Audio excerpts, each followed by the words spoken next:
Varázspor. Hol volt, hol nem volt. Volt egyszer egy kerek erdő. Ennek is a közepében éltek kicsiny virágházaiban az álomtündérek, köztük Lea is. Ezek a kis teremtmények minden áldott éjjel kirepültek otthonaikból, megrakott zsákjaikkal körbejárták az erdőt, és annak minden egyes lakójára boldogító álomport szórtak. Ez köztudott volt a lakók között, és mindenki elfogadta, sőt, örült is ennek, kivéve Haramját, a morcos medvét. Addig mondta a medve a magáét, hogy rajta bizony nem tud segíteni az álomtündérek boldogító pora, hogy az erdei tanács egy nap mégis igazat adott neki, s bizony kérvényt nyújtottak be a tündéreknek, hogy állítsák le a por szórását egy időre. Lea és társai nagyon elszomorodtak, hisz a rengeteg por beláthatatlan ideig nem fog gazdákra találni, nekik pedig egy időre véget érnek sorsfordító jó cselekedeteik. A kis tündért kíváncsivá tette az állatok por nélküli élete, így igyekezett az erdő lakóit nappal is figyelemmel kísérni. Napokig leskelődött utánuk és hallgatta a történéseket.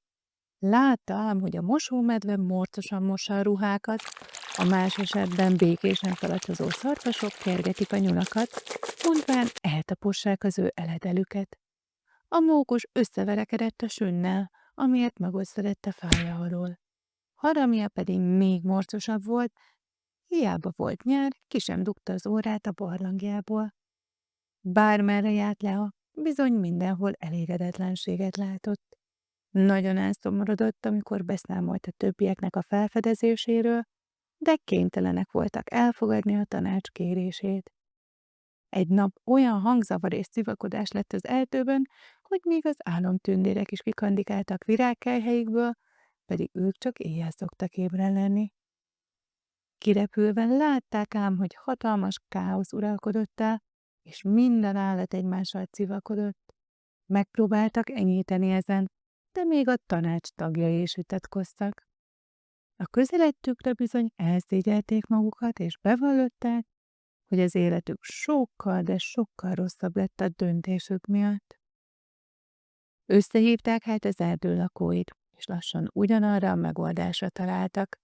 Könyörögve fordultak Leáékhoz, hogy legyenek kedvesek folytatni a por szórását. A kis tündérek boldogan mondtak igent, és már az első éjszaka sikerült elhinteni a boldogság szikráit. Az állatok megnyugodtak, s békésen legerésztek, gyűjtögettek egymás köreit nem zavarva. A jótevő tündérek pedig örültek, hogy újra szükség van rájuk. Talán még ma is hintik a boldogságot, amerre járnak.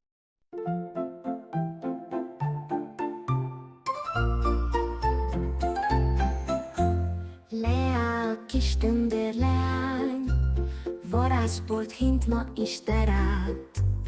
Járja a falut, erdőt is talál, álmot és boldogságot hozhatná. Ha nem lenne már, ó milyen nagy kár, boldogság és álom nem lehetne tán. Leá, kis tündérleány, varázsport hint ma is terát. Járja a falut, erdőt is talál, álmot és boldogságot hozhatná. Ha nem lenne már, ó milyen nagy kár, boldogság és álom nem lehetne tán.